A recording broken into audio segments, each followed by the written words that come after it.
Hello, everybody, and welcome. This is episode number 47 of The Right Take. I am Eric Lendrum. I'm Jacob Grandstaff. And we are thrilled to be here with you guys for this, the final episode of our podcast for the year 2021. 47 episodes later, this has been one heck of a ride. Wouldn't you agree, Jacob? Oh, yes, yeah. 2021 has been a pretty good year for us, at least. I mean, some people may not agree with that, but for us, it's been a lot better than 2020. We have been thrilled, of course, to be able to spend this year growing with you guys, bringing on guests, delivering you guys the best takes, and yes, the right takes on politics, culture, and other things you need to know about in America and around the world. And it is only fitting, of course, as the end of the year episode, that we do a year in review recap episode, which is what we are going to do. And especially considering our very first episode, if you remember, Jacob, episode number 1 was a recap of 2020 and the widespread myth of 2020 was literally Hitler. It was the worst year ever. It was the worst year in the history of years ever.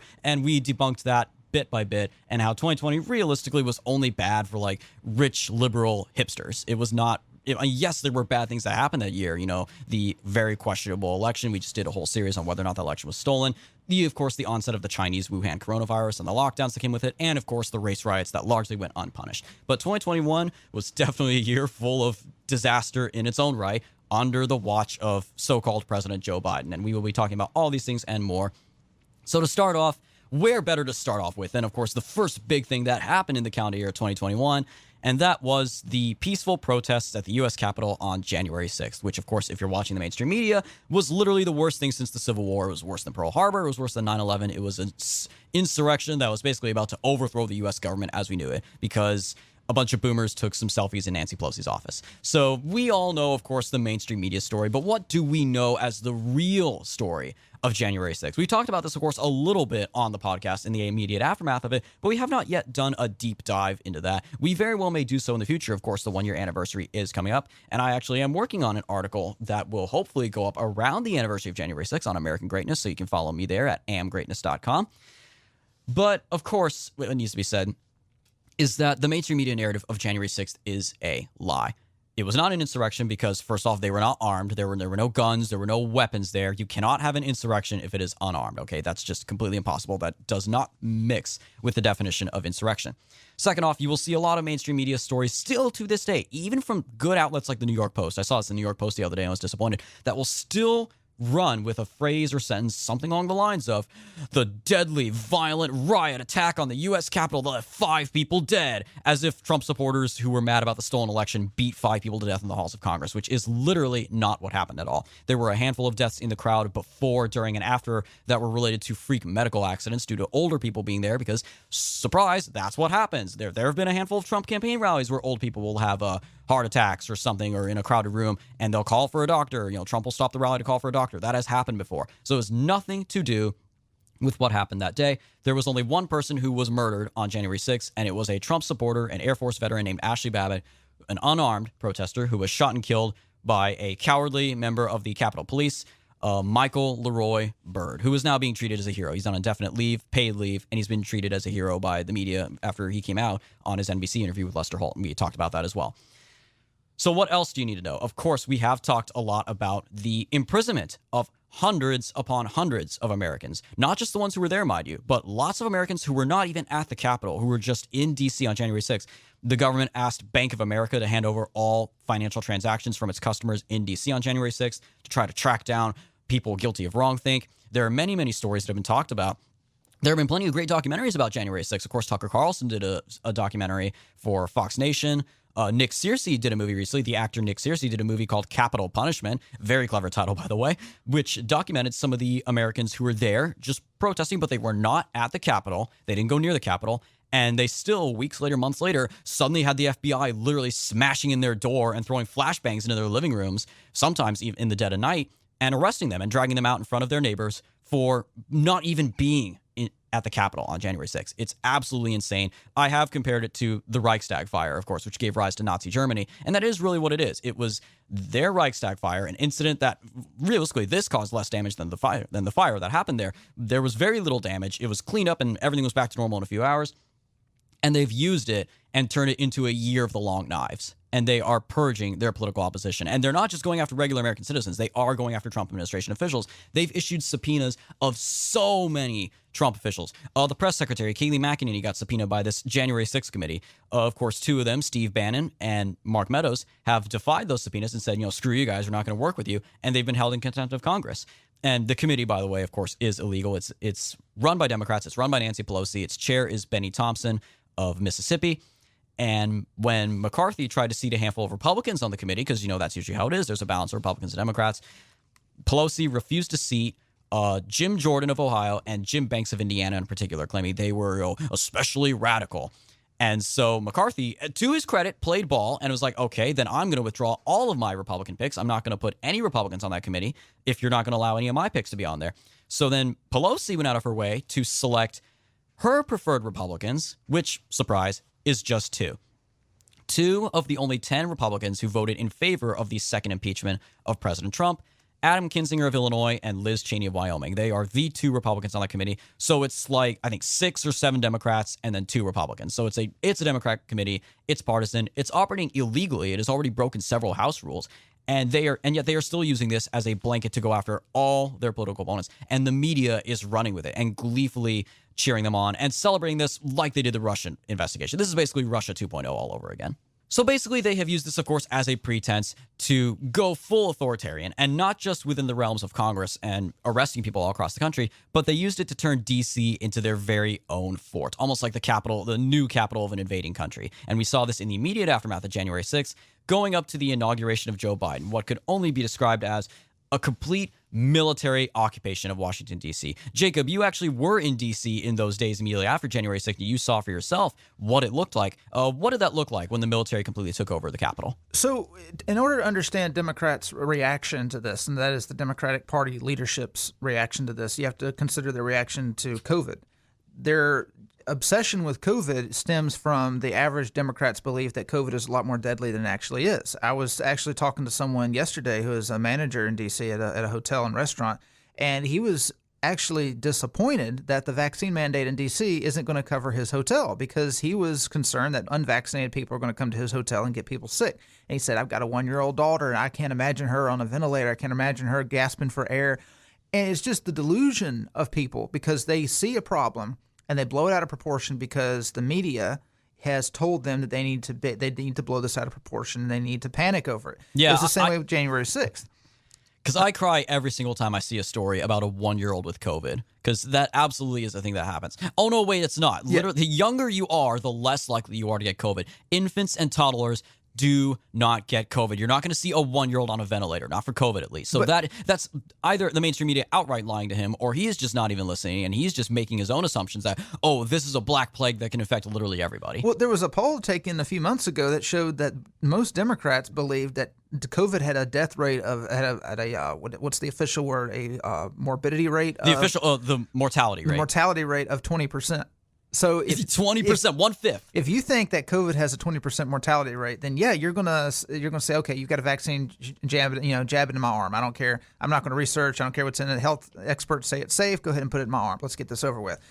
But if you recognize that it's got like a 2% mortality rate and like a 0.5% for people under the age of 50, I mean, for people under 40, it's even less, then you understand that this actually isn't as big of an issue for people who aren't immunocompromised or elderly as people are making out to be. But people who in around D.C., which is like 90% Democrat, they look at the January 6th insurrection or riot the same way they do at COVID. I was listening to a radio show after January 6th. There's this local radio DJ named Elliot Siegel. He runs a program that's like 5 hours every morning, every weekday.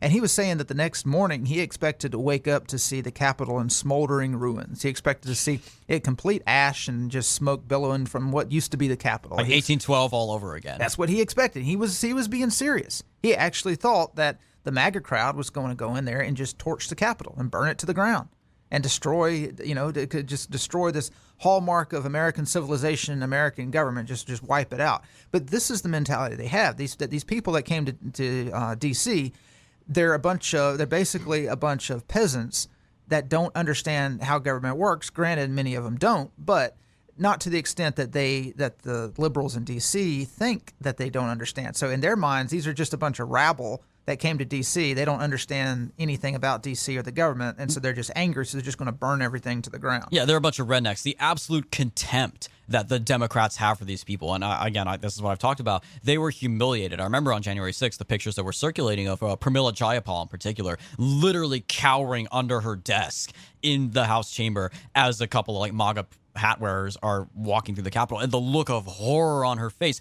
It was like they were aliens invading the planet Earth. That's exactly how they felt. Well, their reaction to that was the same that you would have seen in Congress if Germany had invaded Washington, D.C., or not even. If I guarantee you, if German troops had occupied D.C. during World War II, you wouldn't have seen the reaction to them that you did whenever the January 6th crowd invaded the Capitol.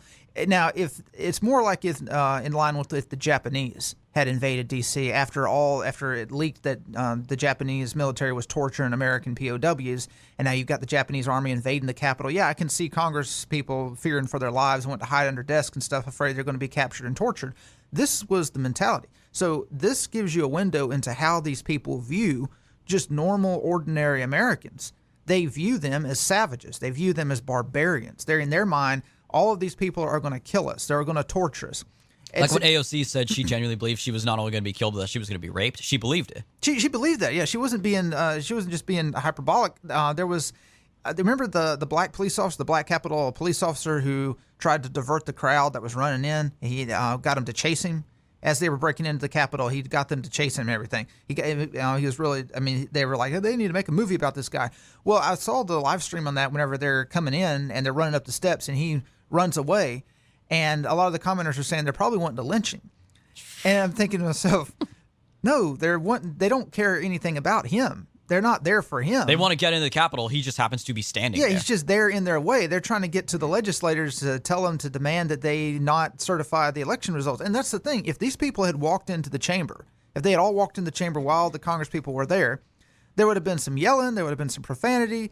There would have been a big scene. They wouldn't have done. They wouldn't have hurt anybody. There wouldn't have been any physical violence. No, like nobody in that crowd. There might have been a few people in that crowd that wanted to punch a few Congress people in the face, but there were enough people in that crowd there to stop that from happening. Exactly. That would not have happened. There are multiple videos of like the handful, and this again is something else that Tucker talked about in his documentary, and it has been speculated that there were federal agents, or possibly, or just troublemakers, maybe not necessarily feds, but BLM and Antifa protesters who were wearing in disguise as MAGA protesters and could be seen. You see videos where like some of them are trying to smash windows and other MAGA protesters are stopping them, like pulling them away, like, no, don't break that. And others, like apparently MAGA people fighting other MAGA people, but that's how you can tell who the real infiltrators are. So yeah, absolutely. But you see the reaction to COVID. It's the same thing with the reaction to January 6th. So when you think about how these people who run the D.C. government, who run the local D.C. National Guard, even like you think about Milley. Like General Milley, like the traitor. There's going to be hundreds of Millies in the military, just because that's how bureaucracy functions. They go to Ivy League schools, they get indoctrinated. They have the same view of Americans that Richard Hofstadter, who we pointed out in another episode, the historian, the elitist New York historian, ex-Marxist, how he viewed the rabble that supported Joseph McCarthy. They viewed the American people the same way that Richard Hofstadter viewed all the the vast unwashed masses. So you have these military commanders. They're asked for troops. So they're like, okay, well, we don't want tens of thousands of, revolutionaries coming to D.C. to disrupt the inauguration. So we need 20,000 troops. No, make it 30,000. So they put 30,000 armed troops in the streets of D.C., set up checkpoints all around the Capitol. If you're just going to town to go to CVS or whatever, you got to stop and tell them where you're going. It's like you're in a military dictatorship. Like they had military checkpoints at every single choke point in the city. So if you just wanted to go to town with the wife or whatever, just walk along the National Mall, you couldn't without having to first go through a military checkpoint like you were in Afghanistan. Or like you were crossing from West Germany into East Germany. Yeah, they didn't even do this during Hurricane Katrina. In fact, they tried to, and the military commander shut it down. I remember watching it. They were setting up checkpoints that said, hey, stop stopping people. This isn't Iraq. And that's a hurricane where you've got thousands of people that are murdering, raping, and looting, because it's lawlessness, because everything is flooded. Even in that situation, you didn't have the response that you did after January 6th. And I'm thinking to myself, okay, so you had about 5,000. At the high end, there might have been 8,000 people who were with the crowd that stormed the Capitol. Now, you didn't have 8,000 people go into the Capitol. You might have had 1,200 to 1,500 people who actually walked into the Capitol. Outside, you had maybe 5,000 to 8,000.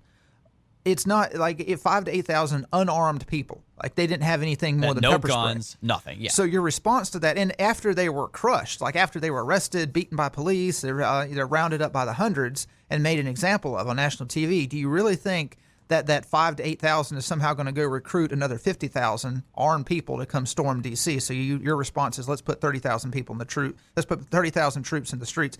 And the thing is, like, what's interesting is, so they're like, okay, let's put these troops in the streets.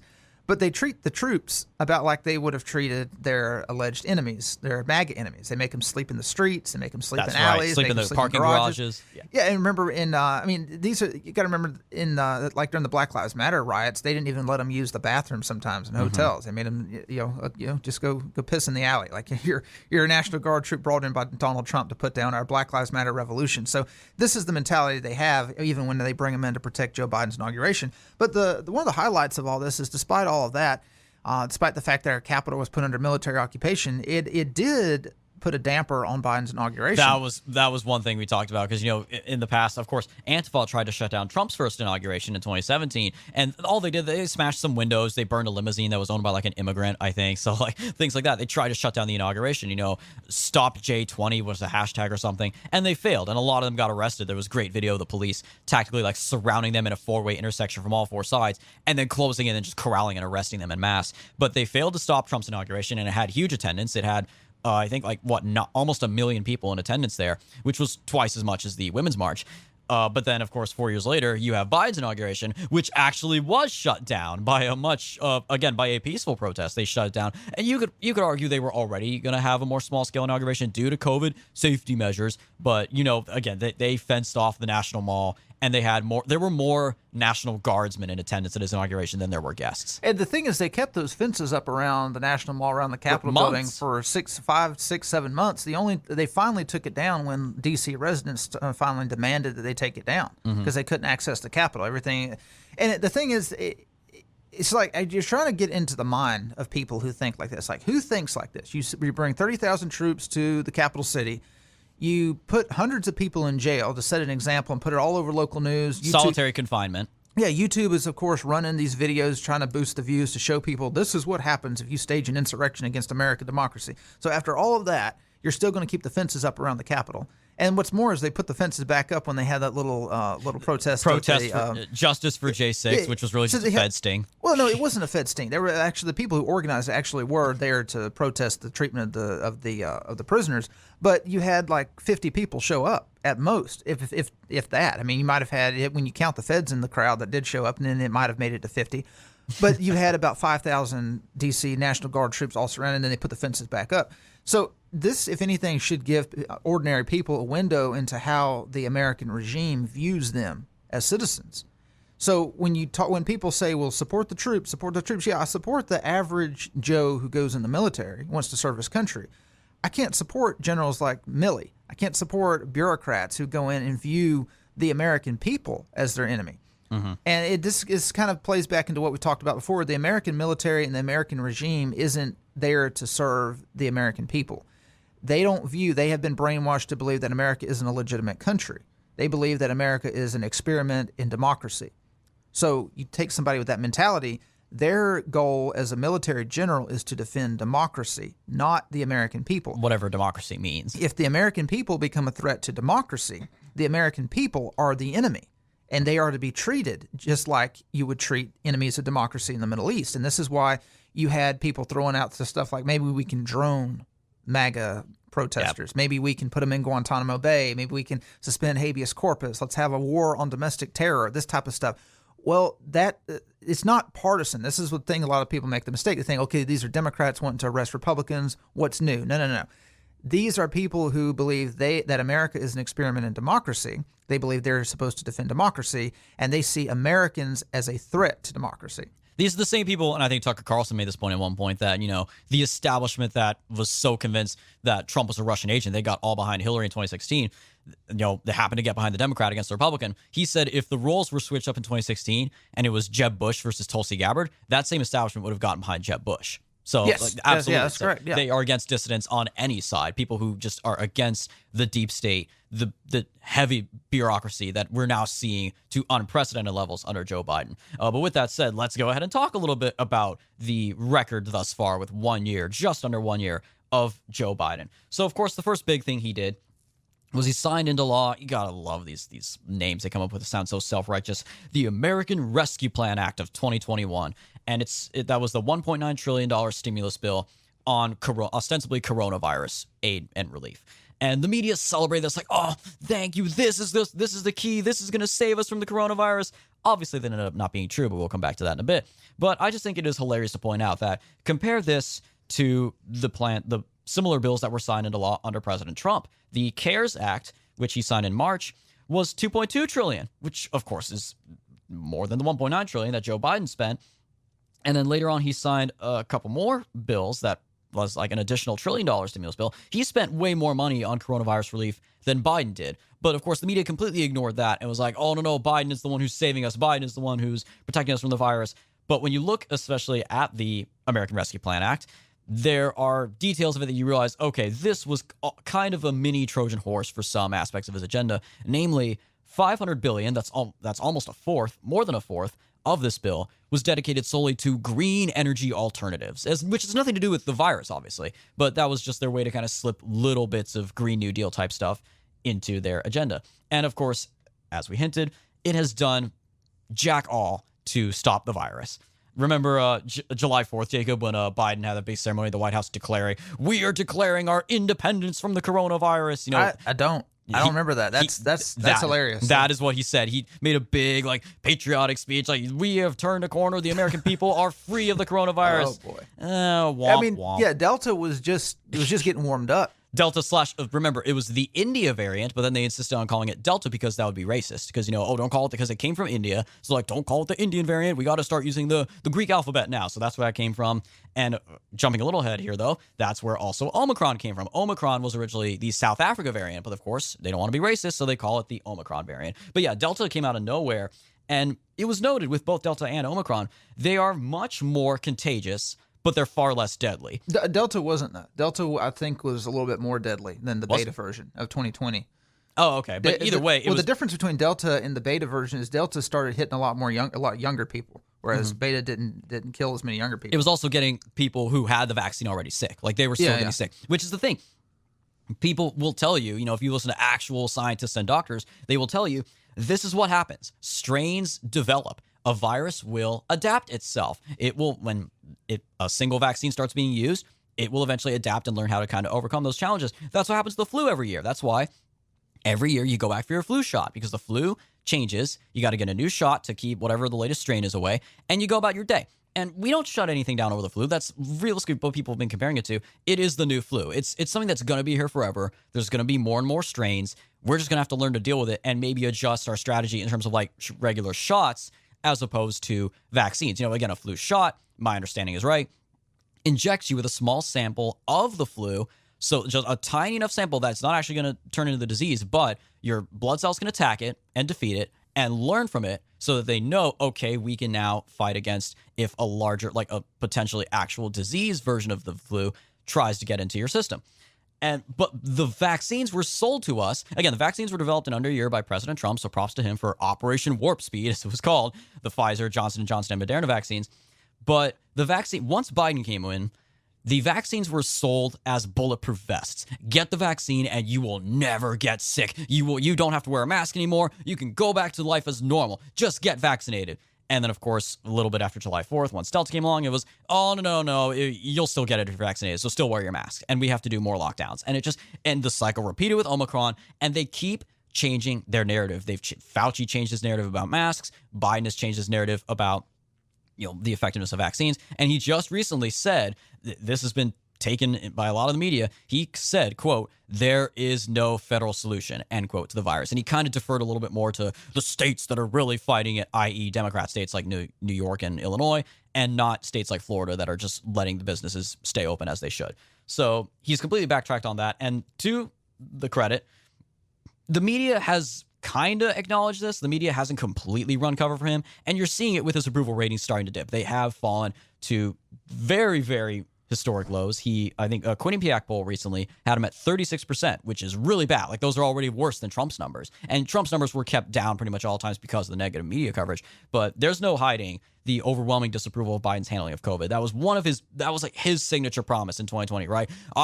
He famously said, I won't shut down the country. I will shut down the virus. Again, oops, womp womp. Well, normally, we're in the age of such partisan media, partisan newspapers, partisan media, that most people don't learn the details of anything. They simply learn a narrative.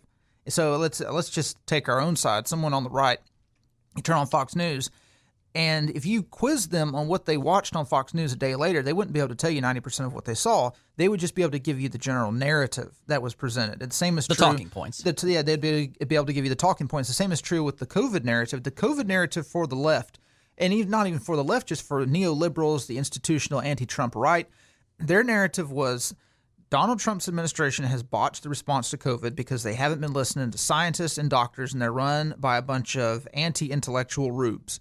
That's the base of their party, so they respond to the base of their party. If we get this party out of power and we put in the Democrats, they will listen to science, they will listen to the doctors, they will follow the science, and as a result, we'll be able to get out of this pandemic within 6, 8, 10. Some people, I remember talking to one person who was all in for Biden. They're like, yeah, by October 2021, this will finally be over with the Biden administration. Yeah, but about that. the problem is they don't. Whenever you take a partisan narrative, and that's what you base all of that's the filter that you listen to all news through. It's almost like you're eliminating your own body's BS immune system. So you're breaking down your own BS-o-meter, and so to the point. Let's just take vaccines and masks. Okay, so if I believe the vaccines work, I get the vaccine in April. All right, well, why am I wearing a mask? I take the mask off. Like, I've got my vaccine. I'm protected. I'm protecting other people by having a vaccine. This vaccine is far more effective than any cloth mask. So let's just take the mask off. Well, they didn't do that. They kept wearing the mask until the CDC told them that they could take it off. And so they take it off. And I don't remember what the event was, but it was very political. I remember at the time there was a political reason why the CDC was saying, all right, you can take your masks off. Oh, I remember back in 2020, there was a big letter signed by a couple hundred scientists, quote unquote, that literally said, you are safe if you are at a Black Lives Matter protest without a mask, but you should wear a mask at an anti-vax protest or an anti-lockdown protest. They literally said, these are super spreaders. Racial justice protests are fine. Like, you cannot make this stuff up. No, because at that point, you still got a lot of Democrats that don't believe that CDC is partisan. So the CDC tells them, okay, you can drop the mask if you're vaccinated. Okay, masks off. Everyone around the DC area, they finally start taking their masks off. You got a few people who you can tell that they don't agree with the decision. They're still clinging to their mask. It's still their security blanket. They're walking around to show that they're even more responsible than the CDC. It's more virtue signaling at that point. Like, some people have said masks are like the left's new MAGA hat. It's something they will wear to show their obedience and compliance. But by and large, most people drop the mask. And then a few months later, they're like, okay, well, this is Delta is spread amongst the vaccinated. We need to put the mask back on. And I remember at the time, there was a lot of confusion.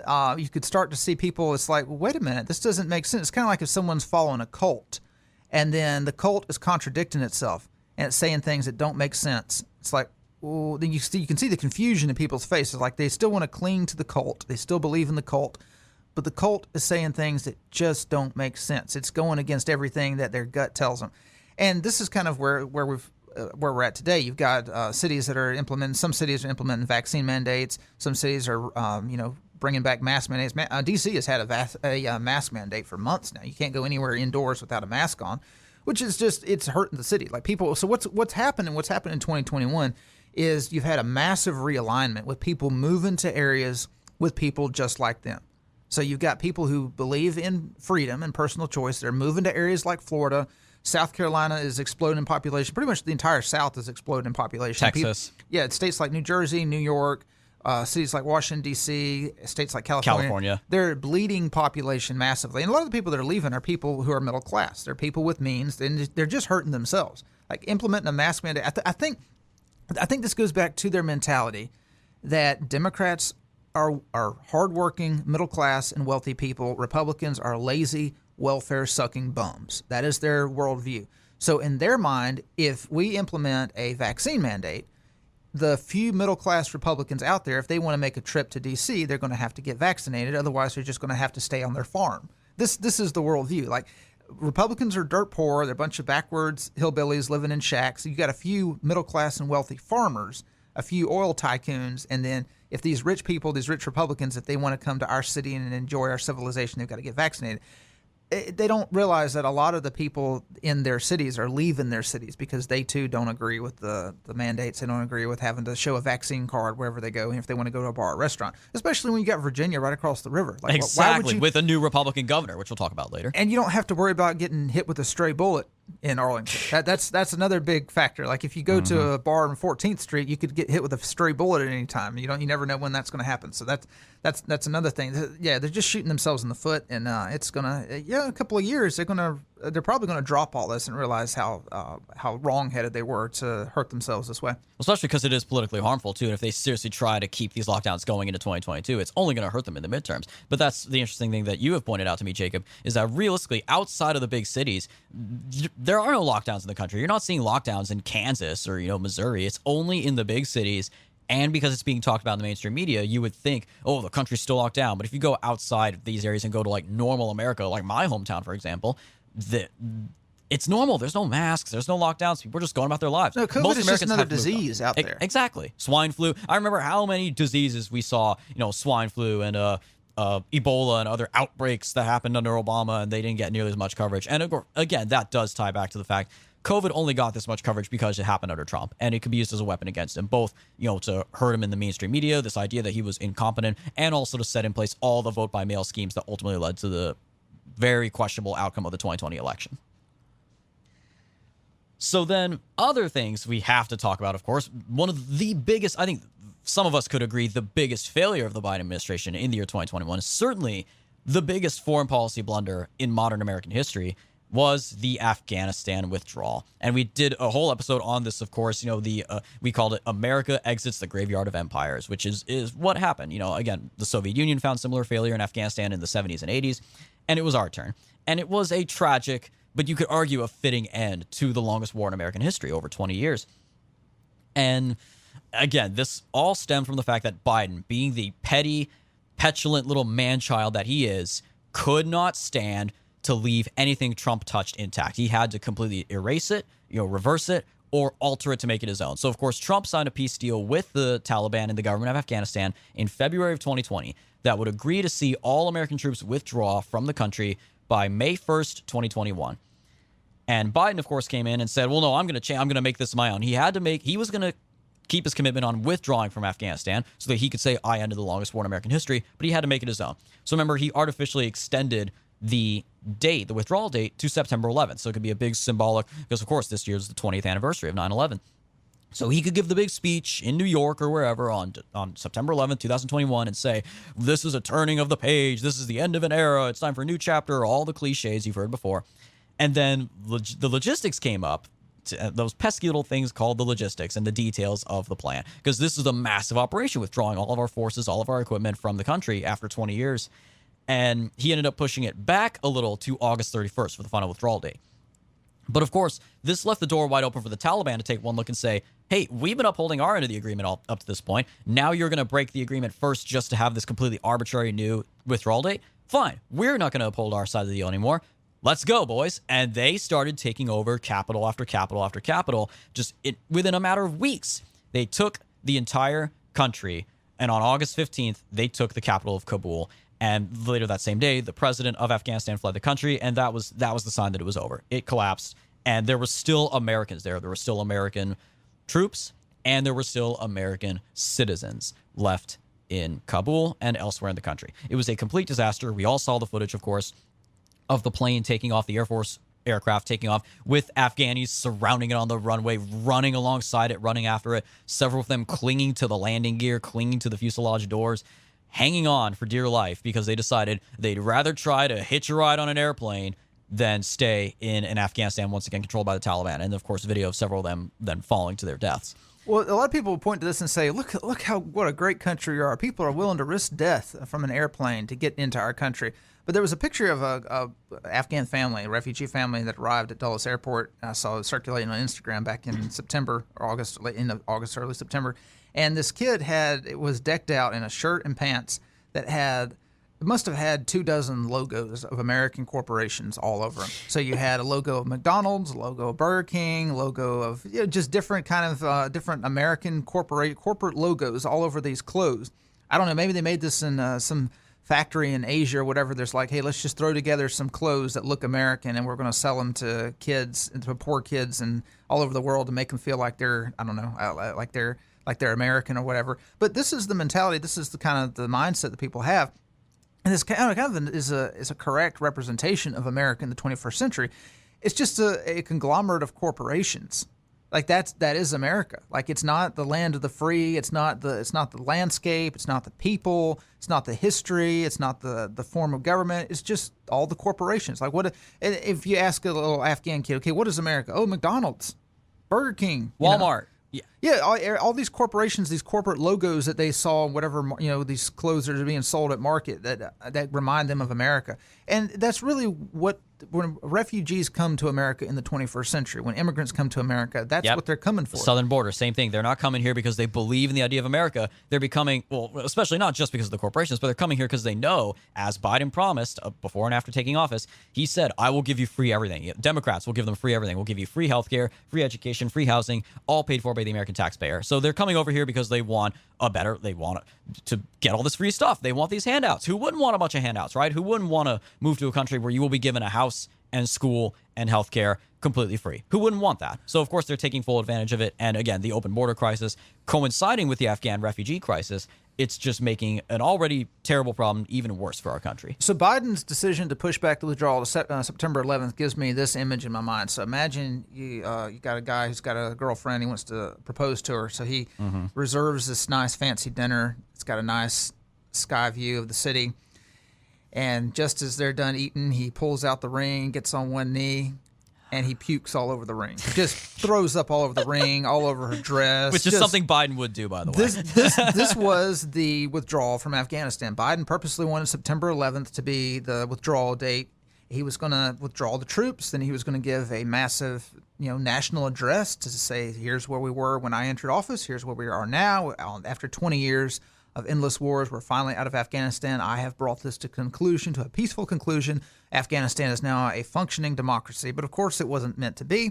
But what's interesting about Biden's hubris and the hubris of his administration is even as this debacle was going down, even as 13 American service members were blown up. In a suicide attack, yes. And then in the immediate, don't forget, in the immediate aftermath of that, there was a drone strike on the target that they believed was the location of the people who planned the suicide attack. It was just civilians. And they got it wrong. They killed like 7 kids. But even while all this was going on, they still did not change tactics. The press conference was still going forward. The narrative that we are successfully pulling out of Afghanistan was still going forward. They didn't change anything. They didn't admit any wrongdoing. They didn't admit any mistakes. Everything that went wrong, they just put on the Afghan government. Like, well, it was their fault. They should have prepared for this better. And so, if anything, what's interesting is he still held that press conference after it was over with, as if America is supposed to applaud him to celebrate this, from ending this, as if none of those deaths happened, as if none of the chaos happened, as if Kabul was still under the Karzai government. I don't know, Karzai wasn't in anymore. Anyway, whoever the Afghan president was. What's interesting is even the Afghan president, after it was over with, he was the Afghan people wanted him essentially dead or alive for embezzling about $147 million. We talked about that as well, yeah. Yeah, he basically loaded up suitcases and duffel bags with $147 million and fled the country. And he got out of Dodge. But this is a very apt representation of America's legacy in Afghanistan. The American people never cared anything about the war. After a few months, it's like, okay, it's old news. Americans forgot about it. And again, it was 10 years after 9/11 when we finally got the guy who was responsible. We got bin Laden, and he wasn't even in Afghanistan. He was in Pakistan. So most Americans, more casual understanding of it would think, oh, we finally got the guy who was behind it. All right, mission accomplished, right? That's it. It's over. And as you would hear stuff about, well, Afghanistan, such and such happened. Afghanistan, this happened. It's like, oh, Afghanistan. We're still there? Yeah, we're still in that country. Well, why do we still have troops there? Well, what's going on? So it wasn't. This is the thing. The Biden administration expected this to be a huge climatic event. This was going to be something that Americans would celebrate. We'd have parades in the streets. We'd welcome the troops home. Most Americans not only don't remember anything about Afghanistan, they don't care anything about Afghanistan. It's over, especially younger Americans. They don't remember 9/11. None of that means anything to them. Yeah. But they will remember those images. Everybody remembers what it was like seeing in the news because it was covered in the news. It was covered everywhere, international news, of the people falling from planes, of the suicide attack, of what a disaster it was. And again, obviously, foreign policy is something we talk about a lot on the show, and we are very much against this interventionist, stance that America should be the world's police. Again, that was something Trump stood for. We should not be policing the world. But it does need to be said that our standing on the international stage was severely crippled by that incident. Our allies certainly looked at it and said, oh, if they're going to leave their own citizens, American citizens, hundreds of American civilians were left behind on August 31st, the withdrawal date, behind enemy lines, including children, school children who were in Afghanistan. Allies are going to look at this and say, oh, well, clearly they won't even take care of their own people. Why should we trust them? And of course, enemies also look at this, or quote unquote enemies, or nations we should say that are kind of hostile. Certainly, we're now looking at crises, dual crises in both Taiwan and Ukraine, with both China looking to possibly invade Taiwan and Russia looking to invade Ukraine. And it's certainly believable that with the precedent Biden has set, his leadership or lack thereof, they could do those things, and they know, because they know Biden wouldn't do anything to stop them. Well, this goes back to what we talked about, the Truman Doctrine. The American government expects the American people to support a policy that they never signed up for. The American people never agreed to be the world's policemen. At no point did the American people ever get on board with spreading democracy. This is the disconnect. The American people are under the impression that they elect representatives who hire 18-year-olds to be service members who all serve the country and the people, when actually they're electing representatives who hire people and bureaucrats who are supporting the nebulous concept of democracy. And Americans have basically been forced to support an ideology, which is the spread of Wilsonian democracy. Like, America is supposed to be this beacon of hope throughout the world. We're supposed to go around the world and slay dragons and set up democracies and overthrow dictators. This is something that the American people never agreed to. We never signed up for this. And so when stuff like this falls apart, then you'll have columnists at places like The Atlantic that they'll attack the American people. Like, well, why aren't the American people more outraged about this dictator, more outraged about the fact that we're not doing anything to stop this? Because the American people are like any normal country. They're focused on themselves. They're focused on domestic policies. They're focused on what happens at home. And the foreign policy establishment around D.C., they can't, and again, this is the problem, because you got a disconnect. They think that the American people support spreading democracy. The American people never agreed to do that.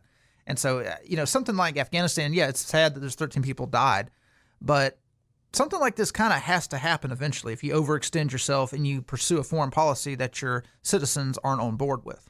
I think at the very least it should be said, we should put more of our efforts and more of our resources into solving problems here at home and solving things that our citizens care about, rather than, because again, this is what I argued, as much as I hate saying this, because we do respect the troops.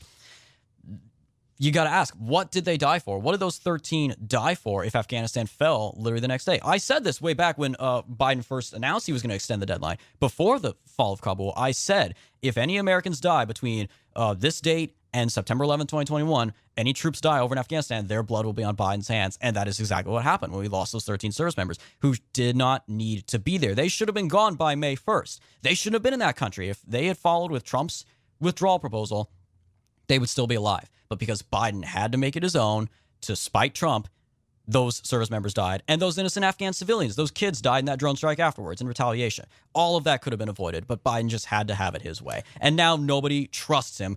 World leaders don't respect him. Even European globalists like Emmanuel Macron or Angela Merkel, who don't trust him anymore. They don't support his leadership. They don't think he's reliable anymore. And of course, Afghanistan was really the turning point in Biden's approval rating. He was already hovering around 50% when the Afghanistan debacle went, and especially when the 13 service members were killed. He just nosedived. Because the media, there was no way the media could cover that. There's no way they could cover. No, this is one of the things, and this is the thing. The media was telling people, these independents, for so long that we finally have a return to normalcy. We've finally gone back to just being normal, having a normal government. The adults are back in the room was the common line. And then they turn on the TV and they see what's going on in Afghanistan and thinking, wait a minute, I thought the adults were back in the room. I don't remember, this wouldn't have happened. And this is the thing, they knew this would not have happened under a Trump administration.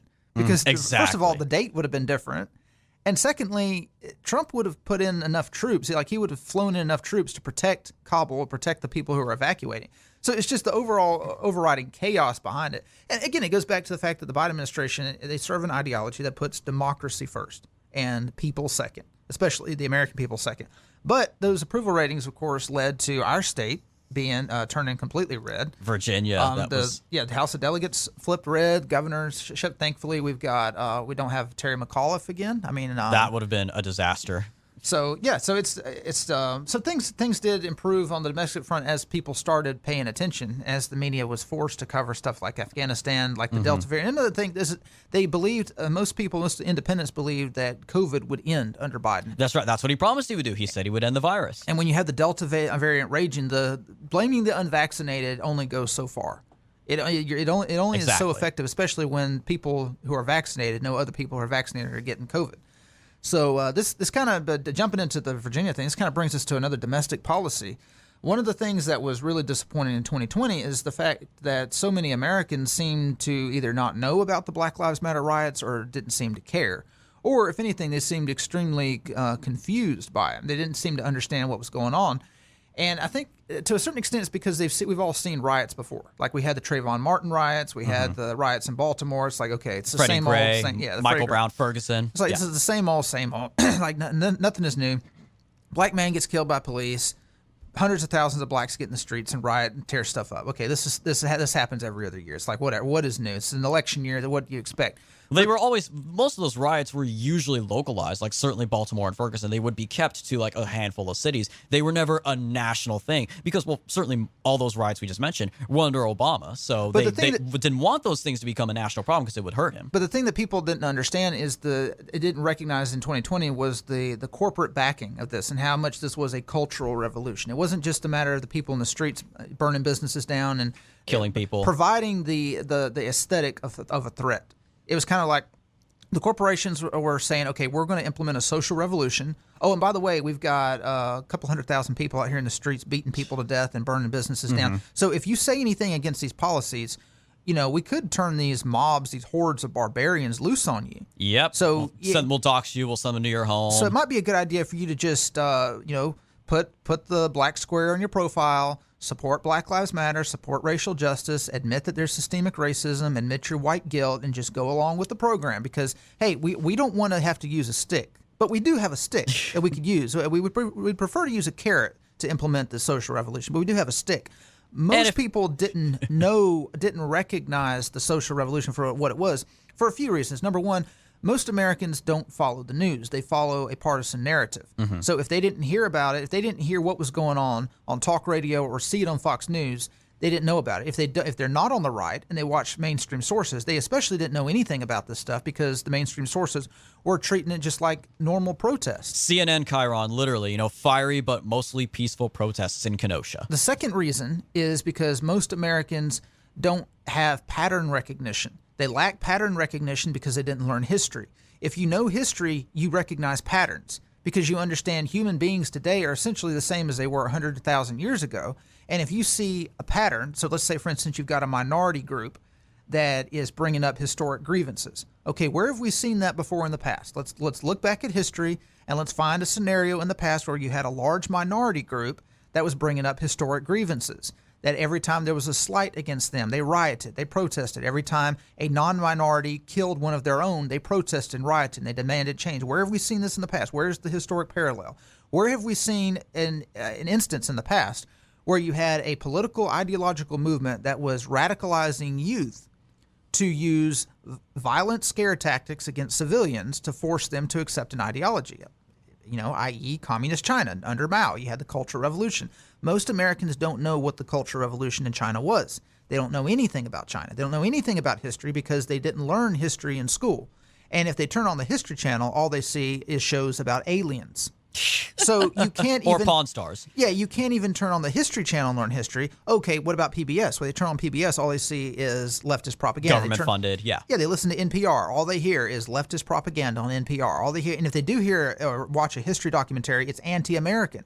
If they hear a history show, it's anti-American. So 1619 Project, all that fun stuff. They don't get any kind of pro-American perspective on history. So it's like all their antibodies have been destroyed. It's like they've gotten history AIDS. They don't have any understanding of any of this stuff, so they have no pattern recognition.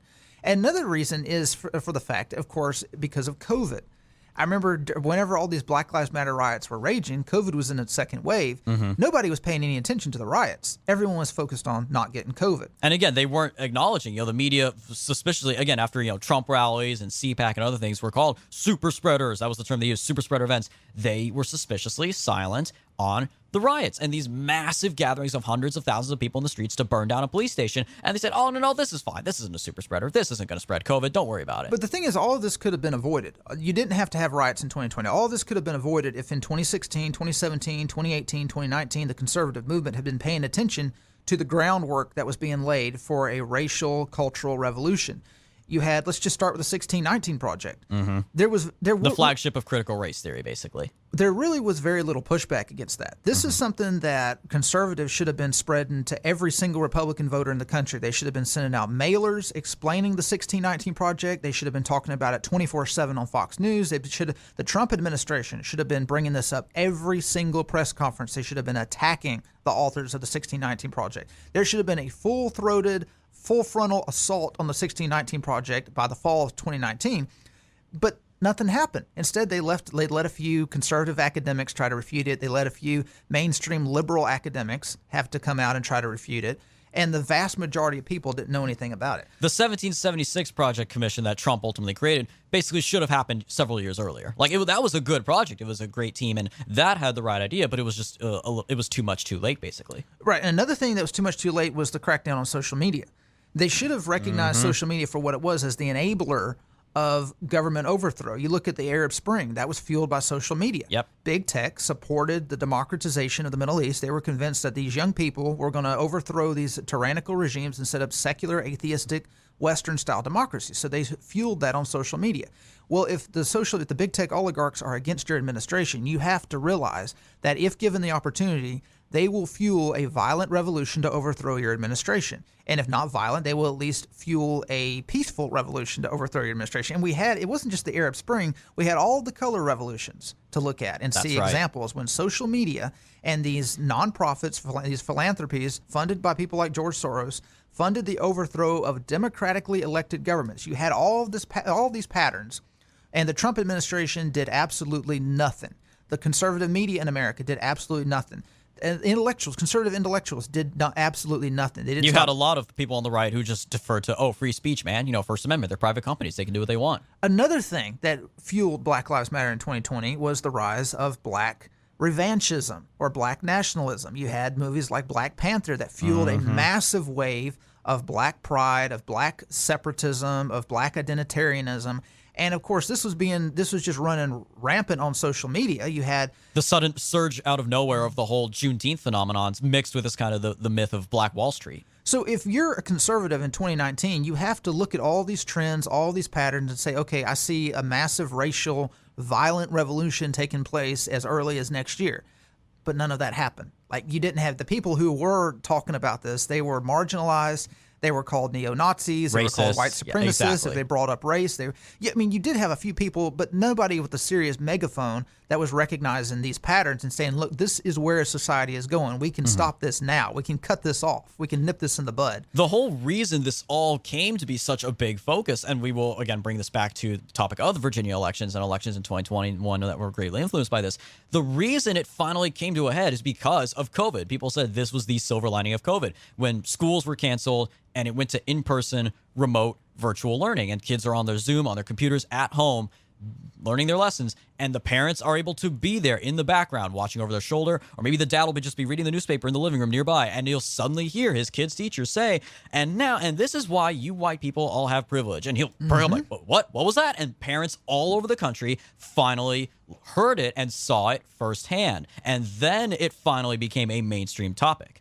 Yeah, that's when the chickens finally came home to roost. But unfortunately, it shouldn't get there. It shouldn't have got to this point. If we had a functioning, healthy right in America, if we had a right-wing, a functioning conservatism in America, you wouldn't have to wait till the parents, the apolitical, normie parents, find out about this stuff. The right should have been more focused on culture and less focused on tax policy, basically. Less focused on tax policy. Let's focus on the horse races, like the political horse races. Of course, the political horse races are what get viewers. They're what get readers. And so that's the reason why they focus on that stuff, because it's about the money and not about the country.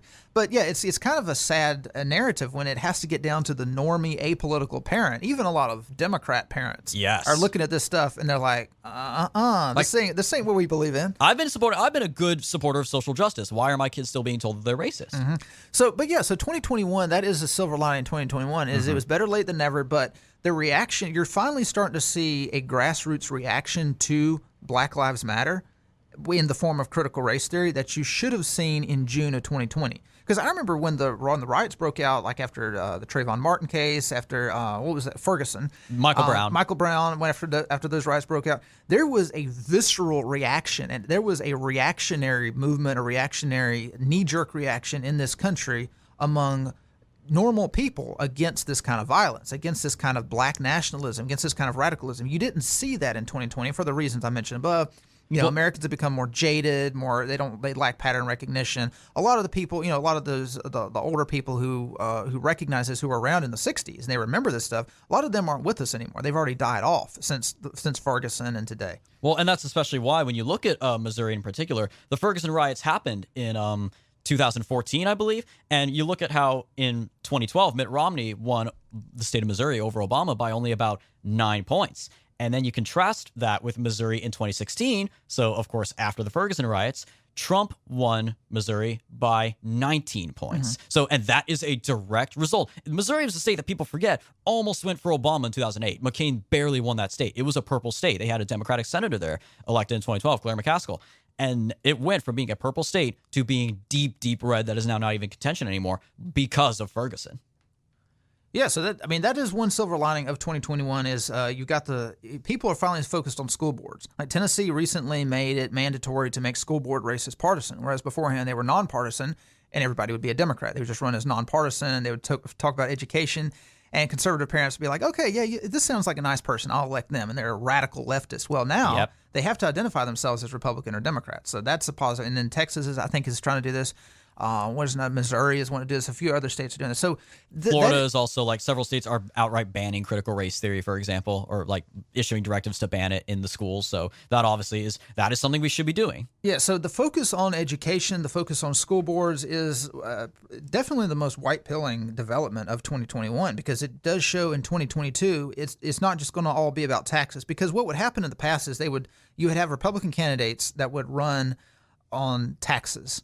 But they would give subtle hints. Welfare reform. They would give subtle hints that they're with right-wingers, that they're with conservatives on the cultural issues, but they wouldn't talk about the cultural issues. They would just give subtle hints. They'd run on the think tank stuff instead of the actual issues people care about. Fox News would put out right-wing dog whistles. To make it sound like, to make their viewers feel like this candidate is going to stand up for my cultural values, but when really all the candidate was standing up for was low taxes. And it's amazing how Fox News successfully turned fiscal policies into cultural policies.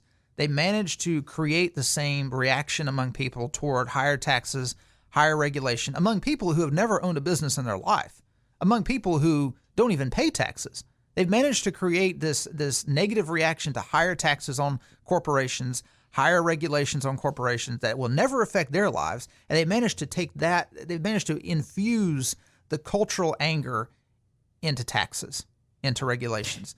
So, and it's amazing. It's an amazing feat that they managed to take anger that was among the working class white people in America and turned it into basically turned all these people into defenders of mega corporations. Turned all these the people, Tea Party, basically, kind of thing. Yeah. They took what was natural reaction to cultural norms, changing cultural norms, and just turned it into fiscal conservatism. Exactly, and that again is why the Trump movement in some ways did succeed where the Tea Party failed. Largely because, again, as we have talked about before, Trump was able to be a single definitive leader, a single name and a single face leading the movement, which makes it a lot harder to hijack than a faceless, nameless, leaderless movement like the Tea Party was, which basically was this big wave. It was one of the biggest midterm waves in American history, and it got turned into a Paul Ryan, Marco Rubio movement. Yeah, it just got co-opted. But I mean, when you have Sarah Palin leading the Tea Party, at that point it's like, wait a minute, weren't you the VP candidate from before the Tea Party was even started. Like, what are you doing? What are you doing exactly. Here? Oh my goodness. But yeah, so speaking of the political movements going into 2021, again, it's an off year, so there were only a handful of elections,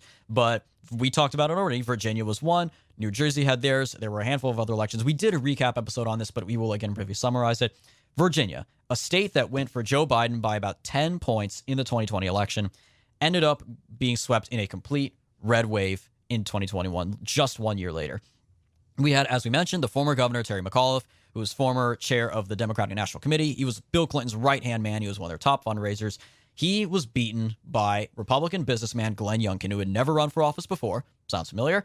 And Youngkin, again, as we talked about, Youngkin wasn't initially like Trump. We did, of course, an Against Youngkin episode as kind of a tribute to the National Review's Against Trump episode. And we talked about how, among other things, he virtue signaled in favor of Black Lives Matter. He came out against pro-life laws like the Texas law. He very thoroughly pissed off a lot of conservative activists and voters in the state. And at that point, we both thought, oh, okay, there's no way he can win this. He's stepping on his own feet several times. He's not going to win this. Mcauliffe, name recognition, fundraising, Democrats Day, he's going to win. And Youngkin ended up winning after all by 2 points, and he led. Arguably, you could argue his candidacy did lead the red wave. We also saw the lieutenant governor flip to blue to red, and attorney general flip from blue to red, as well as the House of Delegates flip from a 5-seat Democrat majority to a 2-seat Republican majority. And this, of course, sent shockwaves throughout the country politically. It was widely seen as a massive upset. McAuliffe led in most of the polls.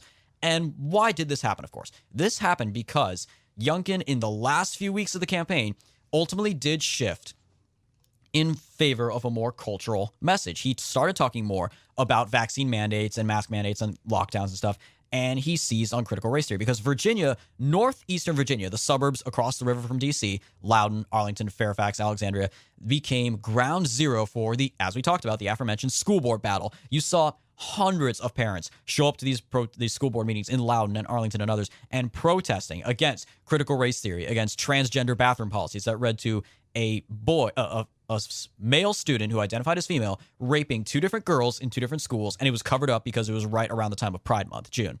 And they protested against this. We saw parents get beaten and arrested by cops just for protesting, and Youngkin came out in support of these parents. They said, I'm going to ban critical race theory. I'm with you, the parents. And that brought him over the edge. It got the Karens, as we talked about jokingly in the episode. It was called Revenge of the Karens. It got the Karens on his side, and it got rural, white, non-college educated voters, and especially white women as well, to vote for him in record numbers. The more white, rural, and non-college voters voted for Glenn Youngkin in 2021 than they did for Donald Trump in 2020. And that is not because of Youngkin. This victory can be attributed to a lot of things. I don't think Youngkin himself is one of them. He was more just the vessel for it. It can be attributed to the broader culture war that President Trump started. I wrote an article on this for American Greatness. And this shows the power of the coalition you can build when you run against critical race theory, you run against this transgenderism nonsense, you focus on the cultural issues. This can work. It has worked, and it will work again. And we saw a few other elections, of course, in 2021 that were equally astounding.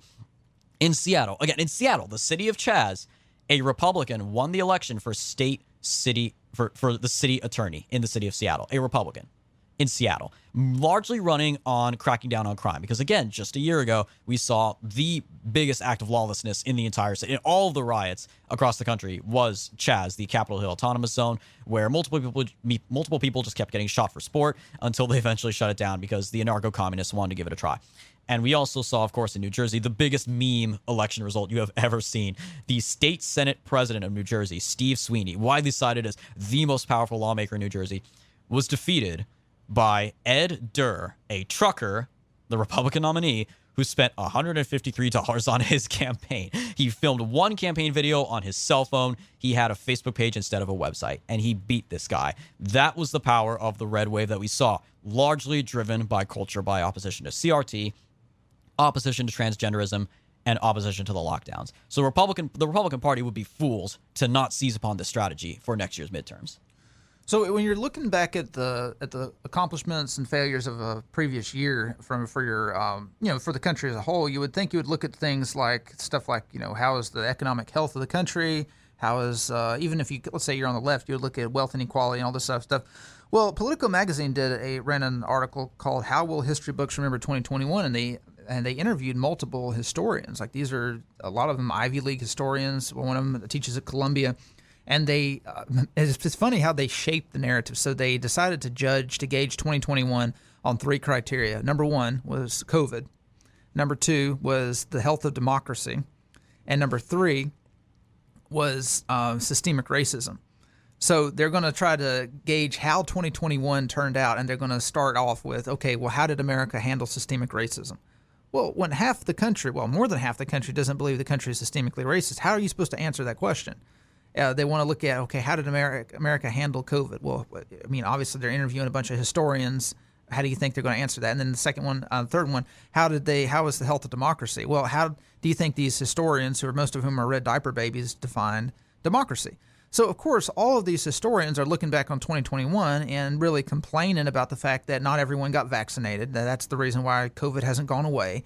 They're looking at the so-called racial justice progress. They're looking at states that are implementing voter ID requirements and seeing that as a way to disenfranchise minority voters.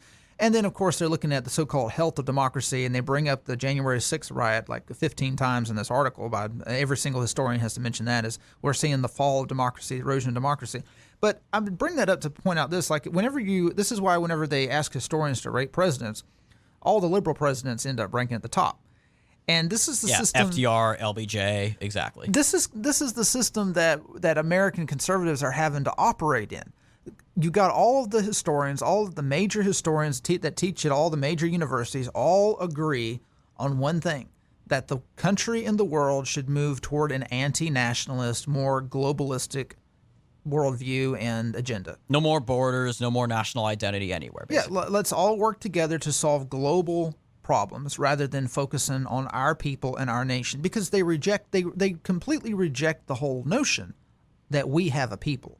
They reject the whole notion that we have a nation. Like, our people, they would see that as racist. Our nation, that's fascistic. You sound like a fascist when you talk like that. So this is the perspective that the experts hold. And this is why the debate, whenever you have a presidential debate, all of the questions are already asked in such a way to where if you're a conservative, you simply cannot answer without looking like an idiot. And this is by design. So whenever they're asking historians, how would you rate 2021? How will the history books rate 2021? What's interesting is on climate change. Oh boy. They're wondering, they're asking these historians, so how do you think they're going to look at 2021 100 years from now? And one of them is saying, well, they're probably going to look at 2021 as the year that we failed to act on climate change. I'm thinking, wait a minute now, if climate change is really a civilization-ending disaster, then nobody's going to be around in 100 years to talk about this anyway. No one's going to be around to rate 2021 as the worst year ever. But yes, I mean, this is the problem with conservatism, is they spend way too much time focused on politics, and they spend way too little time focused on the institutions. Because you can't, this is the thing that they argue in the media, that conservatives, they want to overthrow America's institutions. They don't believe in America's institutions. Well, if your institutions hate you and hate your beliefs and believe that everything you believe is wrong, why would you support those institutions? Mm-hmm. Then, yeah, all of your energy should be in trying to overthrow those institutions and take them over with your experts. Like, because there's hundreds of historians out there that would make much better historians at these Ivy League schools. You know, they have the work ethic, they have the intellect, they have the education, but they simply don't hold the right ideology. So, of course, they were passed over, and that's why America's elite historians at elite universities all think and believe the same thing, because we've essentially taken the Soviet model and implemented it in America's academia and America's universities. And we're seeing this, of course, I think I have talked about this on the podcast before, or I think I did write an article on American greatness for this, but the way the historians have treated Trump, it's such a joke. Again, go to the Wikipedia page if you really want to see an example of what this kind of pseudo-historical, pseudo-scholarly nonsense looks like. Trump's Wikipedia page already makes a note at the very end of the lead, the first few paragraphs at the top of the article. At the very end, it says, scholars and historians rank Trump as one of the worst presidents in American history. Like, already, like, right after he left. And I said, again, in February of 2018, just a little over 1 year after Trump was inaugurated, he still had 3/4 of his presidency to go. The American Political Science Association conducted its own survey of, political scientists who, quote, specialize, end quote, in the American presidency. This survey, after just 1 year, declared Trump to be the worst president in American history, 44 out of 44. He had been in office for 1 year. A year later, in February of 2019, halfway through his term, Siena College would release their own survey, ranking him 42 out of 44 of the worst presidents in American history. He has not finished his term yet. Like, come on. They did this unironically, deadpan seriously, with his presidency still in progress. This is like if you watch the first 30 minutes of The Godfather and then shut it off and declare, that's the worst movie I've ever seen in my life. Like, although I'm sure the first 30 minutes of The Godfather would be better than most of what comes out of Hollywood today, but I digress. But it shows they are serious about this. They know people will take them seriously because they have the scholar name attached to them. They have a PhD. They have their diplomas on the wall. They have the fancy caps or whatever. They know they will be taken seriously because, as you said, a lot of Americans still do not yet see that our institutions are fundamentally flawed and broken and just completely unrecognizable from what they were decades ago. They are determined to rewrite history and use their positions of power and influence to do so. And it's not going to stop. They're rewriting the history of the Trump administration. They are rewriting history of what happened on January 6th. They're rewriting the history of what happened in the 2020 election. They are determined to completely gaslight you and to tell you none of this really happened. The same with the race riots. They're determined to say, oh, no, these were peaceful protests. There were no riots. There was no violence. There were maybe a few broken windows here and there. They are rewriting history as you know it, so that when those who are alive to see it today, you and me and those who witnessed it and actually saw the truth, are long gone, the only people who are left to tell the story of, if there is any story to be told, will be those who listen to the false history and don't know any better. Speaking of institutions, there's one more thing I wanted to summarize that I think Jacob and I are in agreement on with regards to an area where we are making steady progress. Again, you could argue it's maybe too much too late, but it's still looking really good, and that is big tech. A year ago, this is how this episode's going to be dated. A year ago, President Trump was still on social media. He was on Facebook, Twitter, YouTube, Instagram. He was on, that was his platform. Twitter was his signature megaphone in both campaigns and during his presidency. Of course, in the aftermath of the peaceful protests on January 6th, they simultaneously banned him from all platforms. They deleted his legendary Twitter account, which was among, I think, like the top 5 most followed Twitter accounts on the website. He had 90 million followers. They banned him from YouTube. They banned him from Instagram, banned him from Facebook. The pages on those 3 websites, the pages are still there. He just can't post there anymore. The Twitter account, of course, and all the legendary tweets about thin people drinking Diet Coke or Diet Pepsi are all gone. So where are we now? We were very much in a wilderness in the aftermath of those bannings of President Trump. And because, of course, they were banning Trump supporters in the years before that. They went from banning Alex Jones in less than a year to banning President Trump. And now people are still being banned on a regular basis when their accounts aren't being used to survey them. Sometimes, the big tech companies are working with the government to hand over social media information to protesters who were there in D.C. on January 6th. And now here we are at the end of 2021. Some progress has been made. Now, of course, we are on pretty much all the major alternatives. We are on Gab, we're on BitChute, we are on Minds, but there has been a steady rise in finally a solid conservative ecosystem, an alternative ecosystem to big tech. And we are seeing this primarily through the works, and I will give credit where credit is due, Dan Bongino, the Fox News personality and now radio host who has replaced the slot held by the late Rush Limbaugh. We paid tribute to him earlier this year as well, following his death in February. He is investing a lot of his money in these big alternatives. And he started, of course, with Parler, which was kind of one of the first big attempts at a Twitter alternative. And, of course, we all know how that went down, that in the immediate aftermath of January 6th, Parler was accused of being part of the attempts to incite insurrection. And, unfortunately, they had made a fatal mistake at Parler by hosting their website on Amazon servers. So Amazon pulled the plug, and the website was shut down for, I think, like weeks after that, maybe even a month or so, before they finally found, I think, Russian servers or some other foreign servers to get their website back up and running. But by that point, Parler, the damage had been done, and people don't really use Parler anymore. Bongino appears to have learned from the mistakes of Parler, and he has invested heavily in the video sharing website, the YouTube alternative, Rumble, where we can also be found. And they have done a lot of good work. They have their own servers, and they have drawn a lot of popular conservative personalities to their website, including, this is something most people don't know, President Trump himself. It is the one alternative platform Donald Trump is on right now. He has his own verified account, Donald J. Trump, where he mostly streams his rallies and posts his official statements for holidays like Veterans Day and stuff like that. He is on Rumble. People forget about that. But Bongino's there. Dinesh D'Souza, I think, is like the biggest channel. He and Bongino are the top 2 big channels there. And it is among the most trafficked websites in the world. It has done very well for itself. And very recently, Rumble had two big business deals. They merged, of course, they acquired Locals, a website created by Dave Rubin in, I believe, 2019. That's kind of, to my knowledge, it's kind of a mix of Facebook and Substack. So for like sharing content, and there are different tiers of subscribers. You can follow people for free, and you can also have paid subscriptions for exclusive content. Rumble acquired that, and the two websites are now kind of linked. If you go to like the Rumble interface, there's like a link there to link, Rumble videos and Rumble broadcasts with Locals, kind of similar to what Instagram and Facebook do. Because again, Facebook owns Instagram, or Meta now is the new company that owns those social media sites. And also, Rumble announced that it will be going public. It will be listed on the NASDAQ sometime next year.